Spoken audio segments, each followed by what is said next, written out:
The opinions, viewpoints, and beliefs presented on this program do not necessarily reflect those of the management, the affiliates and broadcast partners, or the sponsors. Listener discretion is advised.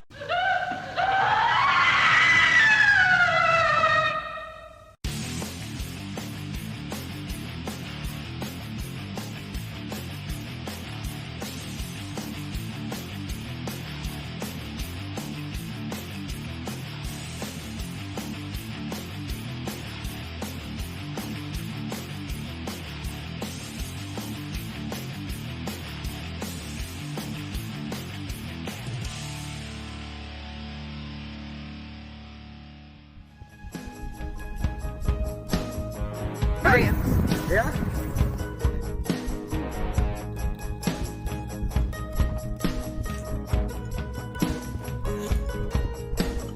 Look into my eyes and I will tell you I don't wanna be everything that you do. Show me what you think, show me what you feel. I don't wanna be the one to say it's not real. Come on, little girl, take me by the hand. Yeah, you're my ride, bud. Come on in. You everything you don't understand. Everything okay? Yeah.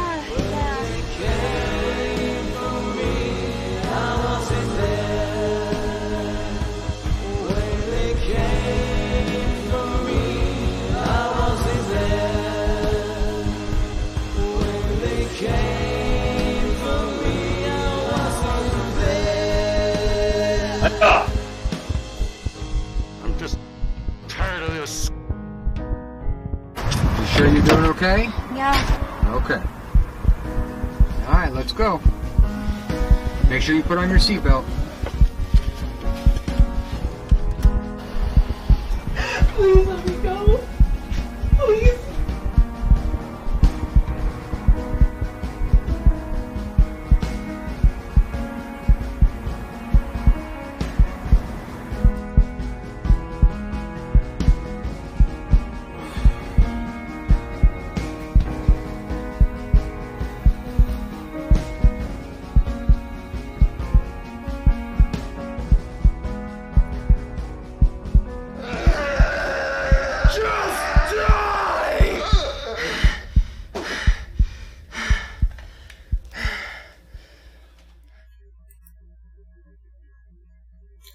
And after that delightful little video, welcome everyone to Scarefest Radio. The original broadcast date is July 5th, 2019. I hope everyone came through the July 4th holiday, Independence Day holiday, with their digits intact. Tonight, my co-host is Mr. Jason Boyd, still reasonably alive, and there he is. And then our guest tonight, we want to thank tonight our guest, Mr. Sam Mason. Hello, Sam, and welcome to the show. Hey, guys. Thank you so much for having me on. It's a pleasure to be here. So, you know what? We're getting really good guests by asking them it like the day before. We got to just keep doing this. This is working out really well for us. Okay, everybody, let's go down and get the business out of the way, as they say.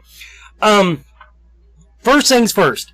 Of course, you could be watching at scarefestradio.com, but you won't be chatting with us. The chat room is down tonight. No, it's not your computer. No, it's not your internet connection. For some internet reason, the chat room at scarefestradio.com is not functioning tonight. So, if you want to talk to us, we are trying vigorously to monitor all of the Facebook feeds. The Facebook feeds, we will have people trying to monitor them. So if you have a question during the course of the show, there is at least a remote chance we will see it on Facebook tonight.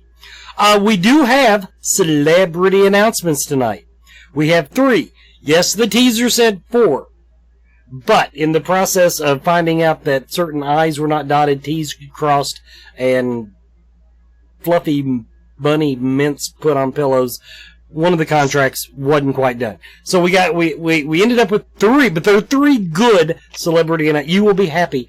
3 good celebrity announcements tonight for Scarefest XII, Scarefest 12, Scarefest 2019. I think that's it for my announcements. Because we're not appearing anywhere this weekend, and we got so it's pretty much just me, Jason, and Sam. Okay, Sam. First of all, just go ahead and clear this up for me.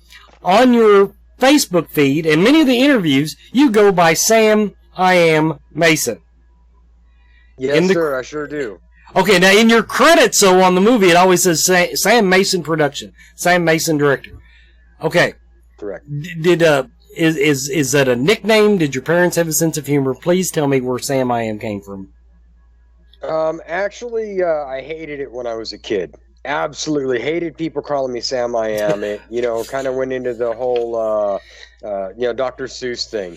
Right. So what happened for me was it wasn't until about almost 10 and a half years ago now, when I got sober, that my sponsor looked at me and he said, if I was to talk to Joe Blow over here and explain to him who you are, what would I say? And at that point in time, I'd been so lost for so long, I didn't know who I was anymore. And so when I got my 1-year medallion, he asked me the same question. And by that point, I'd, gone through the steps. I'd gotten had a little bit of sobriety behind me. And, he asked me the same question. And by that point, I was able to understand and start, grasping who I was as a person again. So I had an answer for me. And he actually gave me the nickname Sam I Am. That was, for such a flippant way for me to ask that question, that was a beautiful answer. So that sets the tone for the interview. I'm going to be the dick, and he's going to be the artful, the artist involved. So okay, let's go ahead. I want to go ahead and get into your project now. First of all, Normal Terror. Now that is the trailer that we watched at the beginning of the show. Normal Terror. Now scheduled to come out in October, correct? Currently, we're shooting for a Halloween release, yes. Okay. Now, everyone, the trailer, I watched the trailer, Sam, and I like what I saw, but I didn't get a feel for the story. Fortunately, you do have a website up for it that, everybody, if you want to play the home version, it's sacrificialpawnproductions.com. That tells you a lot about it. Yep, I posted the chat in the Facebook chat here that's up and running. I posted the link there too, so they can check it out. Okay, and then also, actually, the best plot summary I saw though is on the IMDb page for Normal Terror. So basically, what the concept behind this, everyone, and I'm going to tell you, I like this storyline. Because it feels very original. By day, he's a single father doing his best to take care of his son, struggling to get by. The magic happens after he puts his son to bed, when the man becomes a monster. And then that's where all the makeup effects that were very impressive in the trailer, by the way. I appreciate that. Thank you. Now, that's a weird way of segueing into this. On this particular project, you are, I understand, the writer, director, and you, of course, the star of it. That is correct. I'm also producing it, doing special effects, lighting, set design, as much as I possibly can. And handing out donuts and all that good stuff. Yeah, pretty much. I want to start with the writer aspect. Where does this story come from? This is okay. And the reason I'm asking it this way, Jason and I were talking before the show. There is nothing new under the sun. It just, so much of the stuff coming in all genres, not just horror, but it just, first of all, a lot of it's just plain old reboots and remakes, but nothing feels original. But this feels like a very original story, and that's why I ask it that way. Now you may continue. For me, the writing aspect of it, I've developed this story over the last 12 years. I worked on 401 Liberation Front with Bill Rice, and he kind of became my mentor, and I credit him for me becoming a filmmaker. I fell in the process of how things go from concept to script to screen. And so I started writing my own ideas and working those out, little by little, here and there. And I kind of put, acting on the back burner after I finished up 4-1. And, so I was actually talking to my associate producer and one of my best friends, Jeremy Miller, who happens to be Ben Seaver from the TV show Growing Pains. And he had a couple of ideas that he was talking about, and so we were sitting there and we were bullshitting, and I just started pitching him a couple of ideas, and he's like, let me get you in contact with somebody. So he introduced me to somebody, and we sat down and we talked for about an hour and a half, and he said, you really need to get writing on this. Mind you, this is 12 years later, so I've developed the stories in my head for a very long time. And so I actually sat down and I wrote it in less than 30 days. But there's a lot of things that I'm doing different with this film. One of the things you mentioned was the trailer and how it's different than anything else you've seen. It didn't really give you a storyline. That first sizzle reel that I put out, I didn't want a storyline. I wanted something that was different than everything else, something that would grab your attention. It gave you some highlights of what we're doing, what we're capable of doing. And I wanted it to make people feel very uneasy, very uncomfortable. Now, this is my canned question that I always ask you combo people, as they say, whenever, especially when it's a writer and the producer. Now, director, I mean, you can direct a lot of stuff. I know nothing about the film industry. But, now they always told me that you write like you have unlimited budget. In other words, whatever you would like to see on screen, that's what you write. Now, eventually the plane crash becomes somebody tripping over a pop bottle, when the budgetary restraints kick in. Did your background being able to walk this from beginning to end, did that help with that, or did you also suffer from that, where when you hit the harsh reality of having to deal in the real world that you didn't get to, I don't want to say fully realize your vision, but did you have to, what's the word I'm looking for? Cheat it a little bit. In all honesty, no. We're still in production. We still have a lot to film, and we actually have a shoot coming up here in about 2 weeks as the opening of the film. But the cool thing about being a writer, producer, and the actor and director as well on this is that I can follow it through to meet my my creative outlook on it. We're also doing all of our special effects in house. My makeup artist and my my partner Steven Stone Cipher and Stonemason Special Effects. Marisol Almeida, my makeup artist, is phenomenal in bringing my vision to life. And so I really don't have to cut any corners, so to speak, or cheat, as you said, in order to make my vision a reality. It may take a little bit longer to get done. We are currently looking for investors. We're offering a great return on investment package right now. But I don't want to give up that creative freedom. I don't want to cut corners because there's so many things out there now that do nothing but cut corners. You mentioned, an original idea. I don't want the same old thing. I'm a horror fan first and foremost. So, I'm tired of seeing the same old thing, the same old rebranding, the same old, same old. So I wanted to come up with something, completely different and off the books, which is what I'm doing with Normal Terror. Everyone, we're going to take our first commercial break. When we come back, I'm going to turn it over to Jason. Of course, in the midst of all that, we will have our first celebrity announcement. Everybody, we will be right back.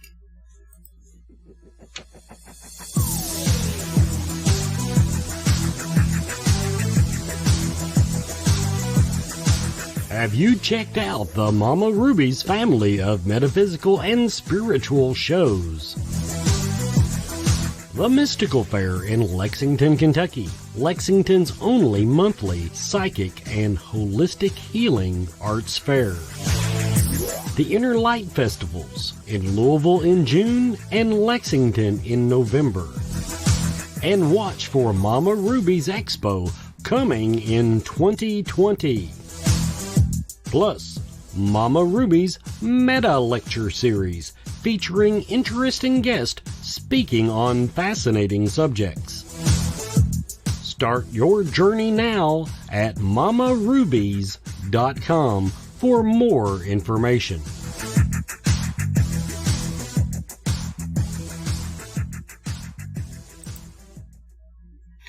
And welcome back, everybody, to Scarefest Radio. Little reminder, the next Mystical Fair in Lexington, July 13th and 14th, next weekend, in the holistic arts, you can get foot detox, all manner of alternative healings, there's all kinds of people doing that. Psychic mediums, if you've got a curiosity, if you've never had a psychic reading, if you're curious about it, this is the place to go. Mystical Fair was where I got my very first ever psychic reading. So they've got a lot of talented people in there.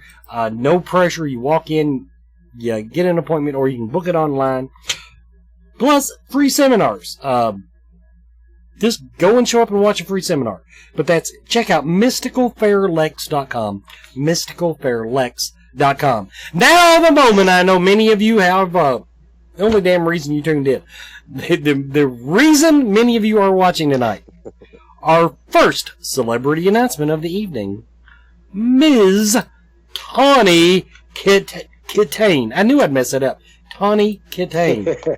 Now, of course, I remember her. I guess the first time she came on my radar was Bachelor Party.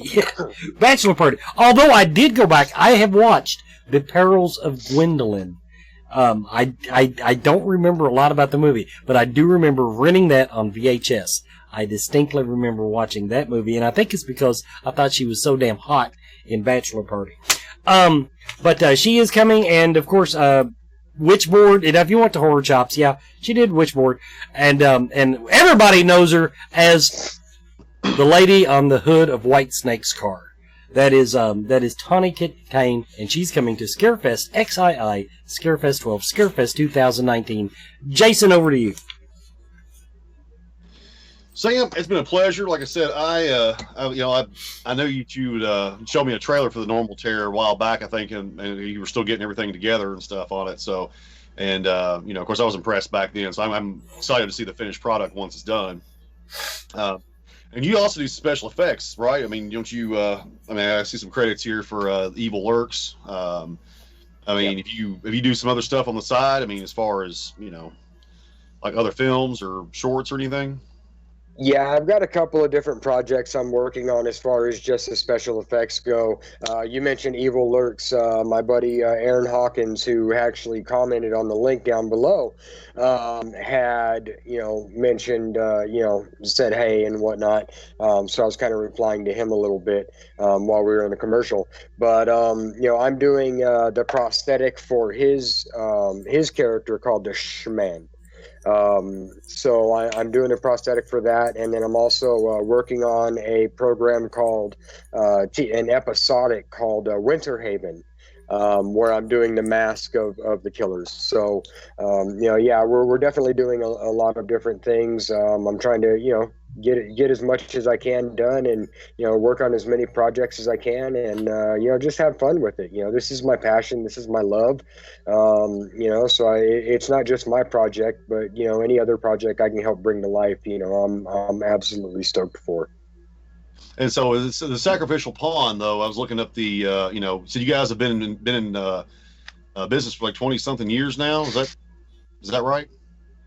We have not actually been in business for that long. Between myself, Marisol Almeida, and Steven Stonecipher, we have 20 years of experience between us. Gotcha. And so that's where that number comes in. Okay. Yeah, because I was say that's that's pretty impressive, because I mean most companies and stuff you see have 2 or 3 years experience. So that's so 20 years experience is definitely something that that's pretty impressive. As far as have you got some other things that you're working on that you kind of have kind of under the radar right now that you haven't announced yet, that you maybe want to kind of pitch out there and get a few bites on? Yeah, absolutely. Like I said, we're still looking for investors to finish up, Normal Terror. But I've got 6 other scripts ready to go as soon as I finish Normal Terror. And then of course all the other stuff that I'm working on. I have a bit part in, a recurring role with Winter Haven. With Jack Saint. And then, of course, Evil Lurks. I've talked to Aaron Hawkins about doing some stuff. We have The Butcher that's coming out this year. We just wrapped on that, I think a week or two ago. Sacrificial Pawn Productions and Moose Track Productions teamed up on that one with Michael Moutsatsos.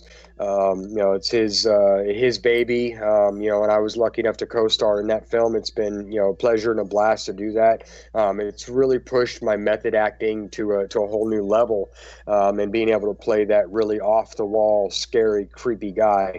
And I was actually just corrected. It's Jack Saint Hunter. So my apologies, Jack. Love you, brother.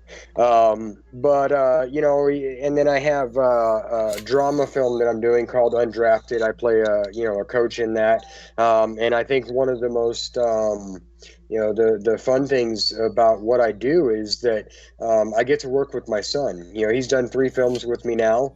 Whether it be an apprentice of mine or whether it be, just another character in the film. I've had a lot of fun working with my kid on TV. So yeah, that's where, that sounds awesome, because I can't get mine to take a decent picture. So he usually has some stupid smirk, or he's looking the other way. So that's right. You get acting right now. That's a talent right there. So he actually didn't want to do Normal Terror. He didn't want to be my co-star. And it's the way that we work together, and the way that I wrote the script out, because as you and I have talked before, 98% of it is improv.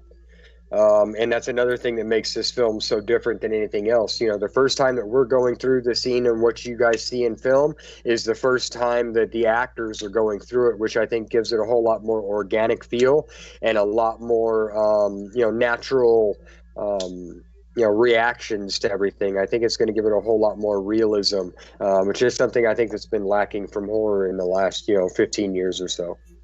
Yeah, you're absolutely right. Because it seems like everything is remakes or reboots, so that's why that, I support you guys and everything that you do, especially, with indie, low budget shorts. I support all of that because, I've seen a far more original ideas and things, especially like I said with Normal Terror. That's more of a realistic, I guess, outtake on horror. So that's what, to me, I find it more terrifying than, say, monster movies or, an undead killer wears a hockey mask, that kind of thing. And one of the things, I'm sorry, I didn't mean to cut you off. And one of the things that's different about this film as well is that it's from the serial killer's point of view before he's caught. So there's no cops, no investigation, no backstory. It doesn't explain why he does what he does. It just literally, is about him and the difficulties that he's having raising his kid and the things that he does, when his kid's not around. So let me ask you this: what got you into horror films and things? Is it something you had a passion for since you were a kid, or just kind of developed into it, or? As far as making my own, it's something that I developed into. The first script that I ever wrote was a psychological thriller, which I have in the process of, writing that and finishing that to get that one made, somewhere down the line. But I love horror. The first horror film I ever watched was Children of the Corn. It scared the hell out of me. It's kind of cheesy and campy now. I look back at it with everything that we've, talked about and discussed, and, where horror's gone since the 60s and 70s to now. There's a lot more, we've gotten acclimated to a lot of disturbing things. So I wanted to do something that's very psychological, and really pushes the boundaries of the mind, more so than just adding the gore for gore's sake. Yes, because the psychological thrillers, and that's the thing. And I'm probably getting a lot of hate mail for this one, but I'm sick of the paranormal and the demonic possession stuff. So that's why a lot, and especially like you said, psychological terrors, are, I personally find them more horrifying because that's something that could really happen. You know, I mean, what is it? The statistics? You walk by a serial killer, you know, so many times in your life. You walk past somebody that either has the potential to be one or is one. So, you know, you don't really think about that in the grand scheme of things. But then, you know, you have people that, you know, like you put movies out like that. People go, well, you know, it's, you know, that could easily happen. I mean, we've had a string of disappearances in like a couple towns about an hour away from here. And so, you know, stuff like that's, you know, it's scary and, you know, and that's something that nobody really, I guess, ever really puts much thought into. I mean, I would come more of a fear in somebody that's going to, you know, snap on these days and come in and kill a bunch of people than a ghost or, you know, or the demon or whatever. Like I said, of course, you know, that's just my opinion on that. So, Right. what would you, I mean, as far as like, you know, do you guys, as far as like, do you see this kind of becoming like a series, maybe like different characters later on, maybe the son taking over the role, or, I mean, can you reveal that much information? I currently have 3 planned for this series thus far. So I do have an addition to the second one that's going to go into the more psychological aspects and why he does what he does and why he chose the victims he does. But I'm not revealing that in the first one. I want the audience to walk out of this first one and look at the person next to him and wonder what if. Because when I was doing all of my research on serial killers, is just one thing that's always fascinated me. When I started doing, you know, thinking about this project and developing this project, is that they were very charismatic people. They were very, you know, charming, very personable. And so they, you know, they were the last person that were ever expected to do the types of things that they were actually doing. So that's kind of the life that I'm bringing to the serial killer in Normal Terror. So did you have any particular like serial killer or maybe like maybe 2 or 3 that you kind of did like an amalgam of you know, to put together this character with, or? I'm definitely paying homage to 80s style horror with this. You know, Ed Gein is one of my favorites. As far as, you know, serial killers go. You know, the stuff that he did was absolutely atrocious. I'm not supporting that in any way, but it happened. You know, there are sick people that do a lot of sick shit out there. You know, and I happen to enjoy researching it and finding out, you know, for me, it's more about the psychological aspects and why they did what they did, more so than, you know, the fact of what they did. So Ed Gein is definitely one of them. Norman Bates is another one that I kind of looked at in the style of what he did, because I have 8 murders in this film. And each one of them is different. The MO is completely different. The way that they're killed is different. The abductions are all different. Not one of them is the same because, you know, this character is a very smart character that doesn't want to get caught. And so, you know, when I was thinking about that realistically, well, if I wanted this to happen, you know, and I really thought about doing this, how would I go about it? You know, and you look at the Green River Killer. He was never caught. You know, but every one of the MOs was completely different. Nothing attached them to each other so that anybody could connect the dots. Yeah, especially like there was the Zodiac Killer. I think they never did catch either. So I mean, you know, right? You know, of course they always say Jack the Ripper. Yeah, and they always say you'll never hear of the perfect murder. You'll never actually hear of it because, well, I mean, it's perfect. So, you know, the fact that these guys, you know, managed to kill as many people as they did and get away with it is even more terrifying. So, yeah, I mean, the serial killer thing is something I guess I got into at a later age. I got more into slasher films. I started out with zombies. That was always a thing for me, was zombies. But my uncle and my mom kind of slowly introduced me into the whole, you know, Friday the 13th, Texas Chainsaw Massacre. So, and obviously I was always fascinated by how, you know, where they base these characters from. So when you said Ed Gein, I mean, a lot of these characters are rooted in Ed Gein somehow. Norman Bates, Leatherface, you know. Right. You know, and of course, you know, as you progress throughout the films and stuff, you hear more Ed Gein style, you know, I guess his, you know, whatever you want to call them, quirks or whatever. Right. But, yeah, I guess black Quirks. Yeah, there's personality falls there. But I think it's time for a commercial, I think. This actually does reflect Ed Gein very closely, because Ed Gein was great with children. He was great with children. We've established that on the show. Everybody, we're going to take a quick commercial break. We'll be right back with our next celebrity announcement.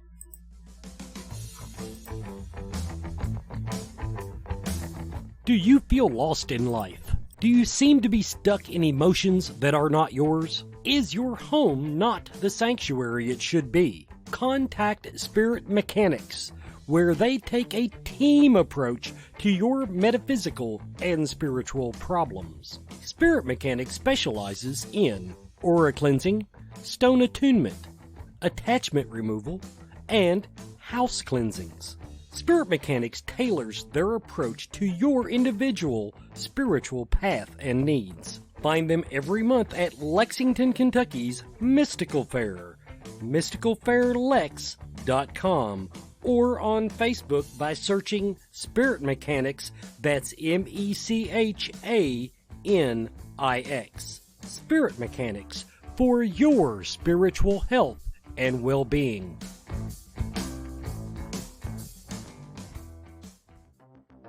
Coyote Chris Sutton. Shamanism, spiritual advisement, paranormal investigations, inspirational presentations, bringing light to the darkest places for over 20 years. Go to coyotechris.com to learn more. And welcome back, everybody, to Scarefest Radio. I'm going to apologize if you can hear my dogs barking in the background, because, of course, this is the day after Independence Day, which is also in Kentucky known as Redneck Independence Day, when all the drunks shoot off the leftover fireworks. And that's it's got my dogs all tore up. Let's have a celebrity announcement.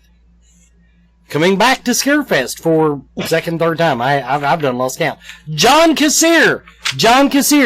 Now, I'm thinking it was 2 years ago. He was scheduled. Matter of fact, we almost had him on the radio show.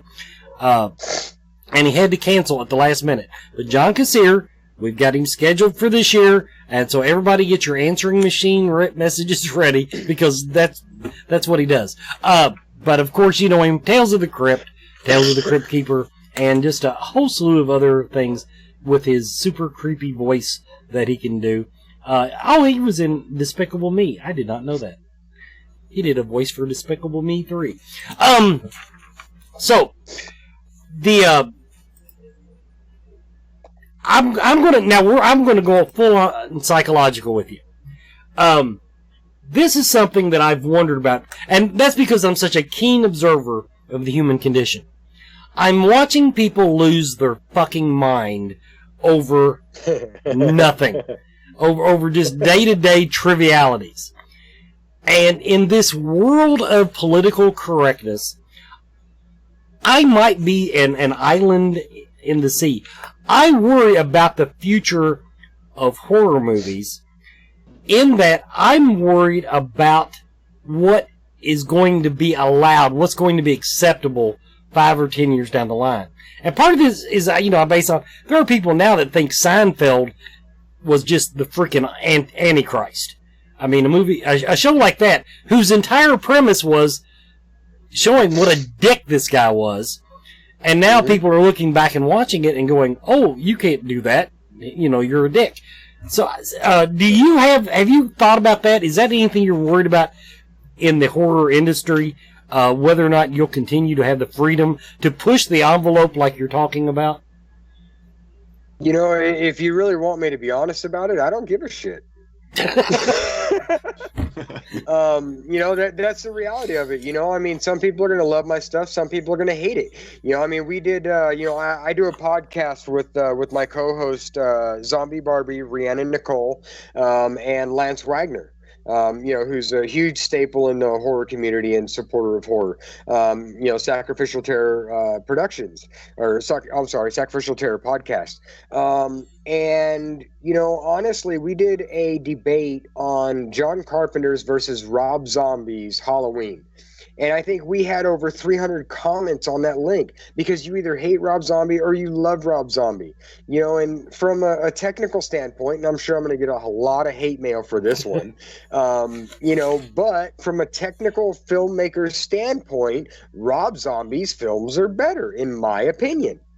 You know, John Carpenter was original, but he didn't really give you a whole lot. There was a lot of mystery back then. But also, the times when they did it, they weren't allowed to show a lot of the shit that you can show today.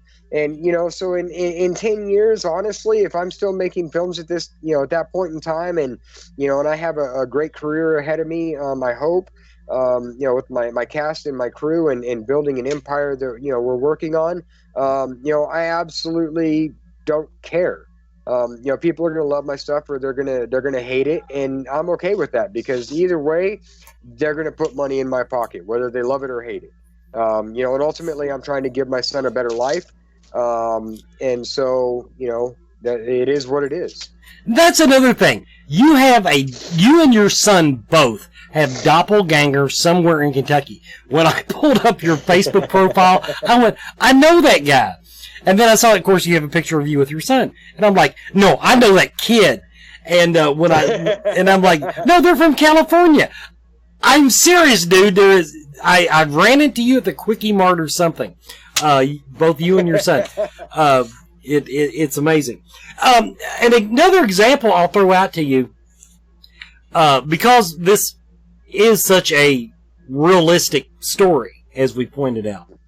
When Netflix did the documentary, or not documentary, but a recreation of Ted Bundy's stuff, right? You know, they said the star was too good looking.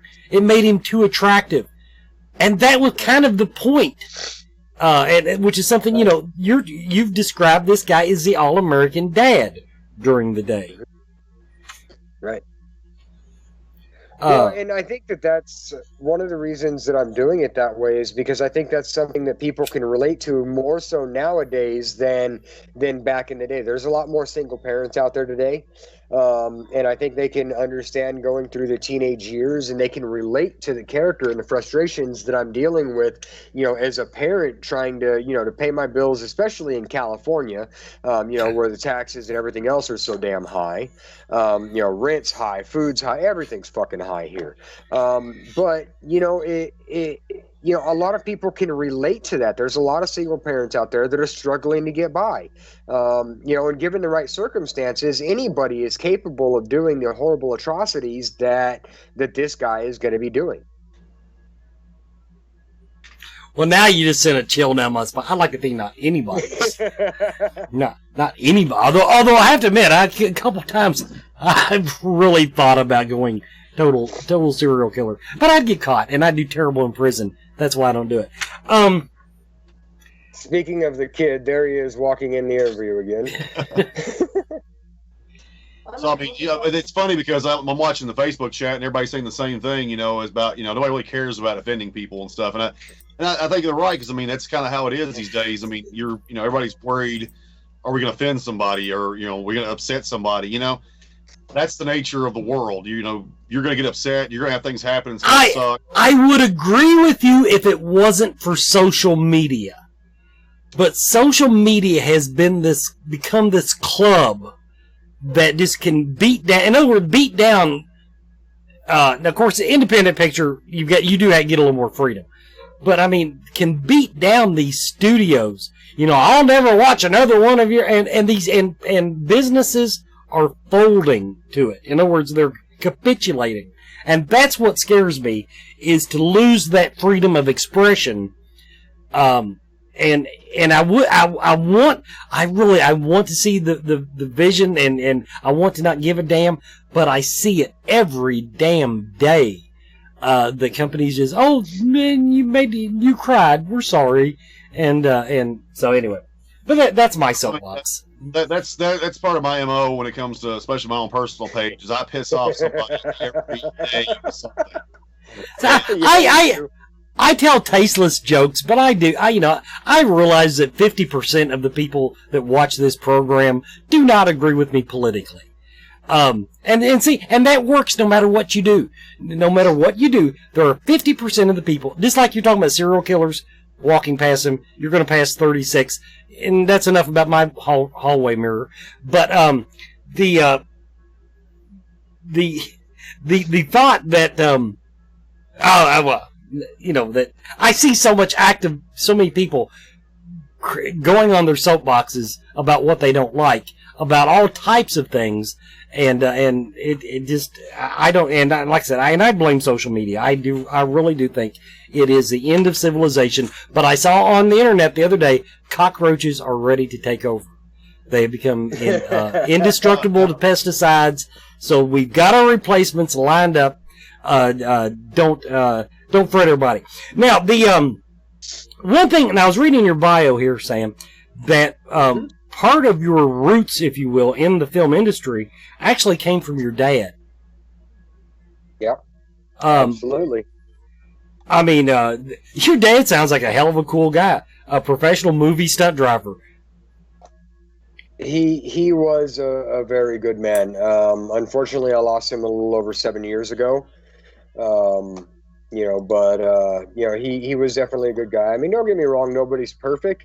But I did get to see that kind of really cool shit when I was growing up, he brought home, he worked on and built the Coyote from Hardcastle McCormick, and he brought it home when he finished, getting it tuned up and ready for that. What's that? So no shit. That's awesome. I love that show. Yeah. He did a lot of stuff for Fall Guy. He did a lot of stuff for the A-Team, and, all those old nostalgia, 70s, shows when precision drivers weren't what they are today. He did a film called Black Moon Rising, which I recently discovered was, had like this amazing fucking director that's like into horror and shit. And I was like, what the hell is this? I had no clue. But it's like, I learned more and more about him. And actually one of the stories that I'm going to be making into a film is my dad's story, the greatest unknown race car driver. Neat. Now, on another thing on your bio, now, of course, now you grew up with this influence, which I still think that would be the coolest thing when everybody else is, what's your dad do? Oh, he's a race car driver and a stuntman. But you served in the Army. Thank you for your service. Uh-huh. You worked as a security guard. So the question is, growing up with that Hollywood influence, if you will, did I never did get in your timeline? Did you actually step away from show business, as it were, or was it always something that you were close to, that you were finally able to go back and embrace fully, or did you really just was it so far on the back burner, did you ever stop thinking about it? I really did. I did stop thinking about it a lot. When the years that I was battling my demons and, and fighting drug abuse and alcohol addiction, I really struggled with who I was and what I wanted to do. I bounced around from job to job. Construction has always been my go-to, and which is funny because the reason I was late this evening is because, I was a little bit late at work tonight, and I'm a set designer now. So I'm going back to my roots in that, and kind of intertwining the two of them. But I really did step away for quite a while. I didn't really start getting back into it until I was out in, well, I did, the films in 06 and 07 that came out in 08, Idioms and Dead End and 401 Liberation Front and Santa Croce and all those things, Legend of Drunken Monk by Ace Jordan and, and all of that stuff. And then I stepped back out of it for a while. And it wasn't until about 7 years ago I wrote and directed a play for, one of the conventions, Program of Recovery.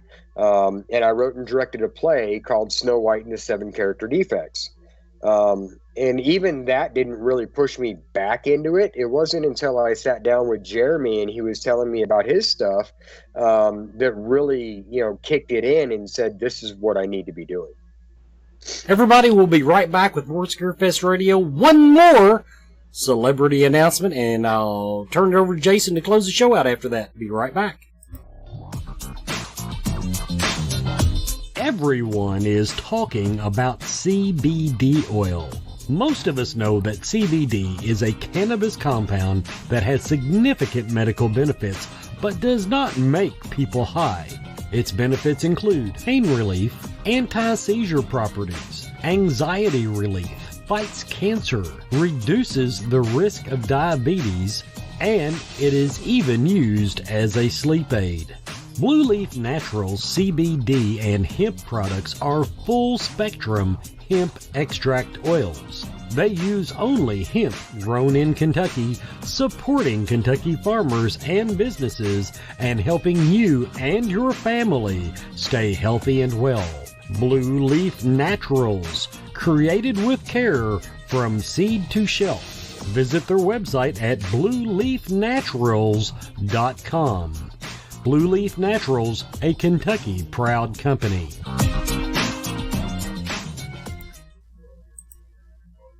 And welcome back to Scarefest Radio. Don't forget Blue Leaf Naturals. Go to their website. They've got distributors all around the state. So if you don't want to mail order it, you can actually pick it up in person, including at the upcoming Mystical Fair Lexington.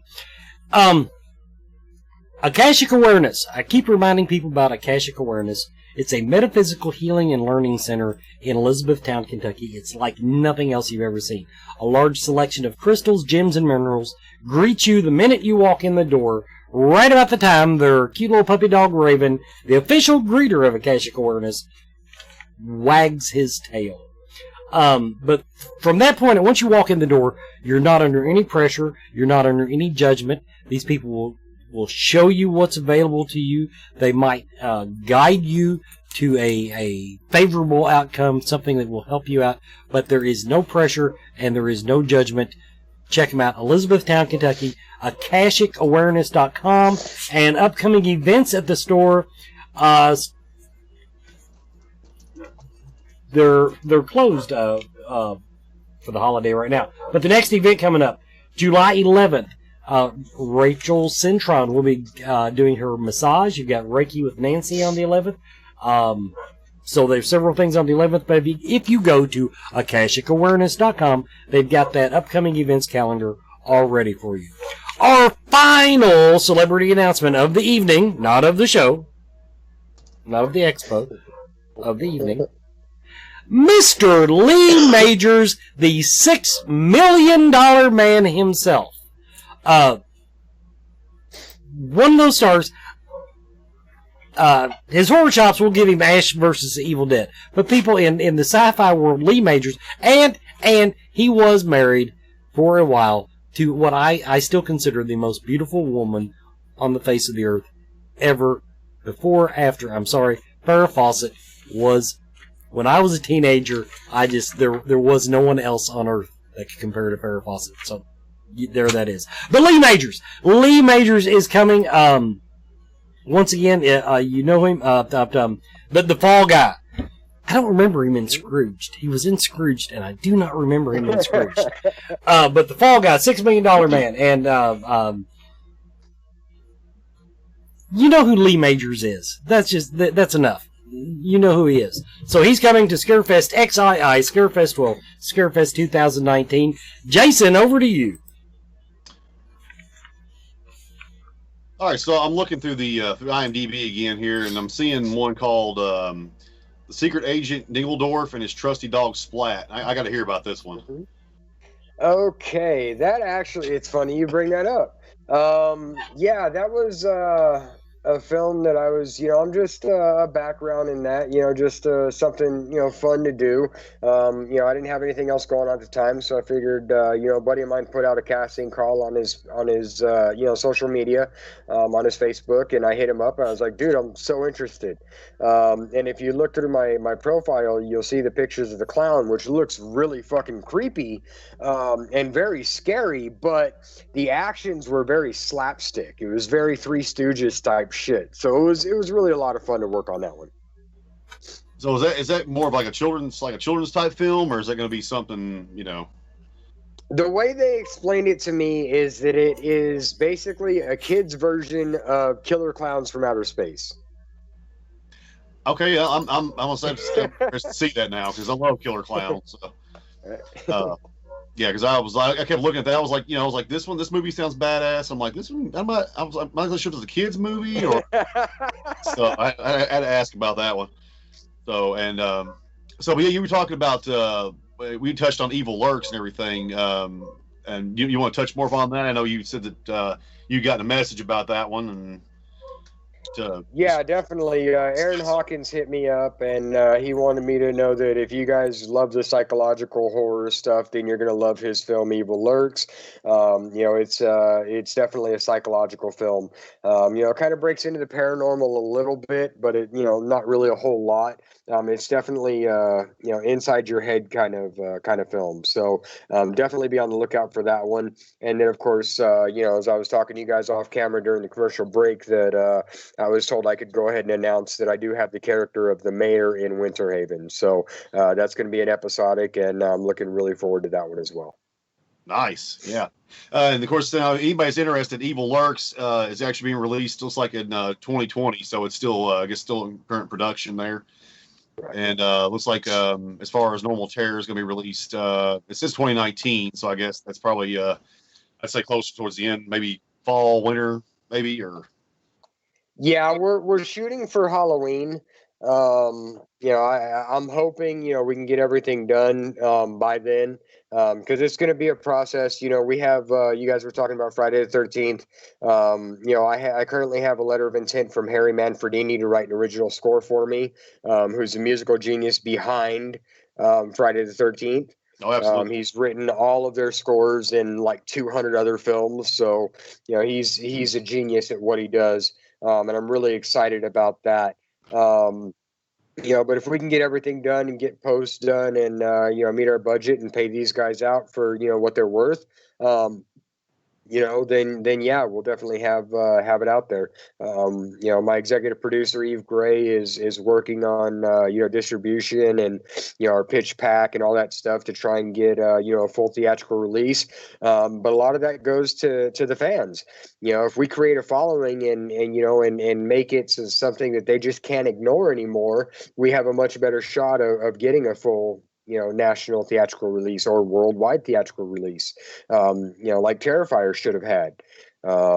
It definitely should have. I understand they went through Netflix and they've done good through there. They just made their budget for Terrifier 2.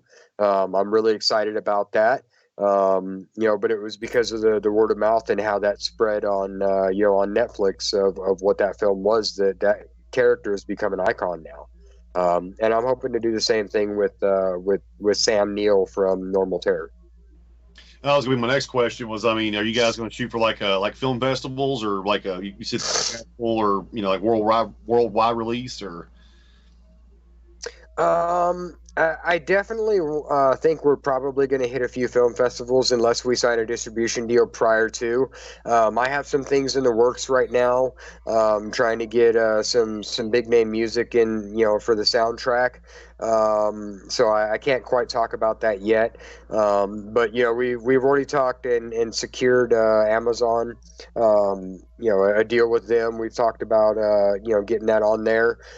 So it's not too difficult to get it on there. But either way, I'm going to be excited that that we finished it, we got it out, and we hope we pick up a bigger fan base than we already have. We've got some of the best fans in the world that are following us. They're very diehard. And now they're following our podcast and and all that fun stuff. We talk about horror and we got a bunch of really cool guests coming up on that show. My co-hosts are phenomenal. I love them to death. Once again, that's Rhiannon Nicole and Lance Wagner. And we have a blast. We love what we do, and we're just looking to have some fun and create some new stories and get some new stuff out there that hasn't been done before. I'm trying to find your the podcast as well, and I'll post that here in the group page there so everybody can jump on and check that out too.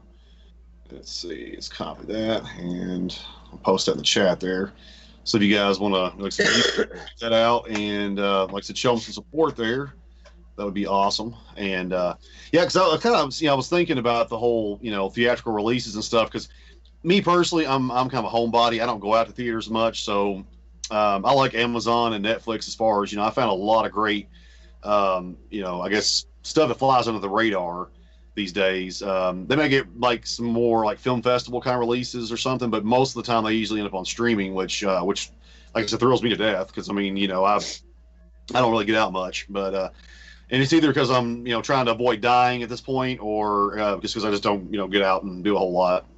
So that's why I was kind of curious if if you guys are doing a theatrical release and stuff. I would love to go find a place around local that would show it. And unfortunately, we don't have a whole lot of theaters that show a lot of the low budget stuff, or even the indie productions and everything, which which is really irritating, because that's what I prefer to watch. Right. Well, believe it or not, we're actually shooting for a $1.5 million budget for this film. So it's like I said, as far as the streaming part of it, I think that would be awesome on my part, because like I said, I'm kind of a bit of a recluse anyway. So, yeah, I mean, like I said, it definitely will be on there. Amazon's a good platform. I've seen a lot of good. I mean, I actually made friends with a lot of the directors and stuff on some of the movies that I had seen on there, and and of course they're and they seem to have like you said, they have a strong follower base now. And and I'm glad, because that's you guys need the support. You guys are what's going to bring horror back, and what's going to really show what I guess the unsung heroes of horror are going to bring back in what fans want to see. I mean, because like I said, these days it's all paranormal or big budget or remakes or reboots. So I personally, I mean to go ahead and that sounds like I'm ranting here, but I'm excited to see it. I've been excited to see it, so that's why I'm hoping maybe if if it'll get a shot to if it comes on streaming, I'll promote the hell out of it. So I mean, but of course that's what I do. Like I said, I love when you guys come up with original ideas like this. Well, and we've had a lot of support too. We did a interview with the Gore Zone not too long ago. Fits of Horror has done an interview with me. My Indie Productions is a huge supporter of indie film. # support indie film. So we definitely have a lot of support. Neon Bloodbath has supported us. Horror Reviews by the Collective has supported us and done a review. And this is just on the trailer. So we've gotten a lot of good feedback on that. But we do have some new stuff coming. I'm getting ready to put out a more typical style trailer, if you will. We're getting ready to get back in and start filming again, as we get the budget comes in. Like I said, we do have some investors, involved, and we're looking for more to try and get it done. But it's the fans that bring it in and create it. So if the fans call for it, they go and beat down the doors of the theaters or the production offices or whatever else, then we might get noticed. But either way, I'm happy with our following, and if we go straight to video on demand, and streaming services, I'm okay with that. At the end of the day, I'm accomplishing a goal in my life. Bucket list item, and I'm having a whole hell of a lot of fun doing something that I love doing. So as far as if somebody wants to chip in there and support, is there like a GoFundMe or something that you guys have out there? Or we do currently have a GoFundMe, and you can also reach either me or my executive producer Eve Gray to talk about how we can work out financing. We currently have a 5-tier system, starting at little amounts all the way up to executive producer status with $10,000+ of investment. And we're offering a different ROI depending on each one. So if somebody out there is interested in financing the film, being an executive producer, and donating to the cause, and helping us create this masterpiece, what I'm hoping it's going to be, then yeah, definitely hit us up. You've got my links, and my IMDb, or my email, or the production email, or the podcast. I mean, I'm all over social media, so you can find me some way. And so we'll and I'll definitely post that in here so that way if if anybody's interested. And I know several of my friends on here actually are big indie supporters, so I know they would probably love to jump on board with that. And especially seeing the trailer and everything, the mystery from the trailer anyway. That's enough to draw somebody in there. So, but Wes, are you still there? No, I went to bed. That's what I do. I'm a country boy. I gotta get up and move hay in the morning. Anyway, everybody, this has been Scarefest Radio. We want to thank Mr. Sam I Am Mason for coming on and talking about his new project, Normal Terror, coming out. Target date of Halloween of this year. And if you want to follow the adventure, sacrificialpawnproductions.com. Sacrificialpawnproductions.com, or Google his ass. Look him up on Facebook. Sam I Am Mason. Everybody, this has been Scarefest. We are in the run-up now. It's like September will be here before you know it. And that means that my life becomes a living hell because everybody sends me all the crap they haven't done yet that we could have done in like January. So, come back and see us next week. We'll be here just like we were supposed to be.